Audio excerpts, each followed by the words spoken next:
সাধারণ যে সাধারণ যে ভোট হবে, সাধারণ যে ছাত্ররা ভোট দিবে, সাধারণ কর্মসূচি দিবে, জনাব তারেক রহমানের যে বার্তা দিয়েছে তরুণের উৎসব দানের শীষে হবে, সেই ব্যাখ্যা দিবে সাধারণ ছাত্ররা।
বছর ফ্যাসিবাদ স্বৈরাচার আমলে আমাদের গতানুগতিক কার্যক্রম আমরা করতে পারিনি, কিন্তু আমাদের ভারপ্রাপ্ত চেয়ারম্যান ছাত্র দলের সাংগঠনিক অভিভাবক তিনি আমাদের একটি সুন্দর একটি কমিটি উপহার দিয়েছে।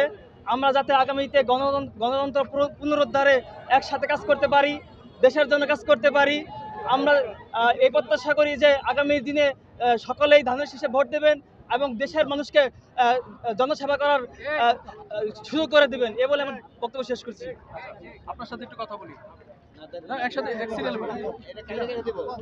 ভাই, আগে পরে সমস্যা না, আগে পরে সেটা হচ্ছে কি বলি, এই যে আজকের এই কমিটি নিয়ে, আপনাদের কমিটি নিয়ে অনেকে অনেক ধরনের কথা বলছে। দিন শেষে আপনাদের এই কমিটি হয়েছে, তাতে আপনারা কতটা সন্তুষ্ট এবং আজকে মূলত আনন্দ মিছিলের মাধ্যমে কি বার্তা দিতে চাইছেন?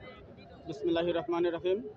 আমাদের যে কমিটি হয়েছে নবগঠিত আহ্বায়ক কমিটি, আমাদের গাজীপুর মহানগর প্রায় 9 মাস যাচাই বাছাই করে আন্দোলন সংগ্রামে যে ভূমিকা, যে জুলাই আন্দোলনে ফ্যাসিবাদী বিরোধী আন্দোলনে যে অ্যাক্টিভ ছিল, যে রাজপথে ছিল এবং কি যে ফ্যাসিবাদী বিরুদ্ধে আন্দোলন সংগ্রাম করে রাজপথে রক্ত ঘাম এবং কি আহতদের দেখে আমাদের টিম ছিল ঢাকা থেকে তারেক রহমানের নিজের নির্দেশনা মতন আমাদের বাউল কলেজ প্রায় 17 বছর পরে যে কমিটি দিচ্ছে, আমার পক্ষ থেকে এবং আমাদের নবগঠিত ছাত্রদলের পক্ষ থেকে জনাব তারেক রহমানকে ধন্যবাদ এবং গাজীপুর মহানগর ছাত্রদল রুহানুজ্জামান শুকুর ও মিরন ভাইকে আমার পক্ষ থেকে ও ছাত্রদলের পক্ষ থেকে, আমার পক্ষ থেকে এবং সাধারণ ছাত্রদের পক্ষ থেকে সংগ্রামী শুভেচ্ছা ও অভিনন্দন। এই যে নতুন কমিটি হলো, এতে করে ছাত্ররা আবারও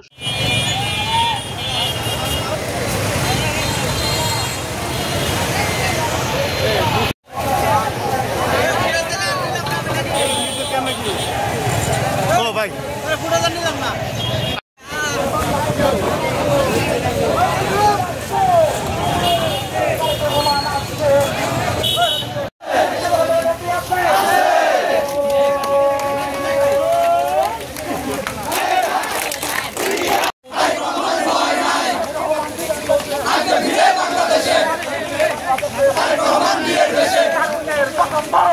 আপনারা জানেন ইতিমধ্যে আমাদের ভাওয়াল বদর আলম কলেজ শাখা ছাত্র দলের একটি নব কমিটি গঠন হয়েছে।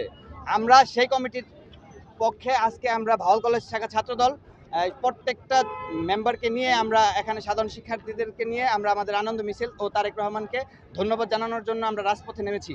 আমরা আজকে আমাদের এই রাজপথ থেকে আমাদের বার্তা পৌঁছে দিতে চাই যে আমরা কোনো অপশক্তিকে ভয় পাই না। যারা আপনাদেরকে এই সবকে বলে বিভ্রান্ত করার চেষ্টা করছে, আমরা আপনাদের কাছে বিশেষভাবে আপনাদের কাছে অনুরোধ রাখবো যেন আপনারা সারা বিশ্বকে দেখাতে পারেন যে আমাদের তারেক রহমান সাহেব যেভাবে সুশৃঙ্খলভাবে চলার জন্য পথ দেখাচ্ছেন, আমরা সেই পথে চলতে পারছি। আপনারা তা প্রচার করবেন।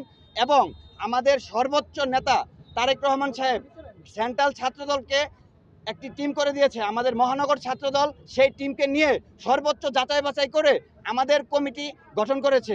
সেই কমিটিতে যদি কোনো অনুপ্রবেশকারী বা কোনো গুপ্ত সংগঠনের কেউ থাকে সেটা আমরা বরদাস্ত করব না। আর যারা এরকম অপপ্রচার চালাচ্ছে তারা আমাদের ছাত্রদলের কেউ না, তারা আমাদের সাংগঠনিক কাঠামো দুর্বল করানোর জন্য বিভিন্ন সময় বিভিন্ন ধরনের পায়তারা দিয়ে যাচ্ছে। আমাদের ছাত্রদলের অভিভাবক দেশনায়ক জনাব তারেক রহমান আমাদেরকে স্পষ্ট বার্তা দিয়েছে, আমরা যেন সাধারণ শিক্ষার্থীদের পাশে থেকে তাদের সকল ধরনের যৌক্তিক দাবিকে আমরা যেন সমর্থন জানাই। আমরা তারই ধারাবাহিকতায় আমরা ভাওয়াল বদরুল আলম কলেজ শাখা ছাত্রদল সর্বদা রাজপথে থেকে তারুণ্যের অহংকার দেশনায়ক জনাব তারেক রহমানের নির্দেশে ভোটাধিকার ফিরিয়ে এনে বাংলাদেশের গণতন্ত্র পুনরুদ্ধার করে আমরা ঘরে ফিরবো ইনশাআল্লাহ। এই কথা বলে আমি আমার বক্তব্য এখানে শেষ করলাম।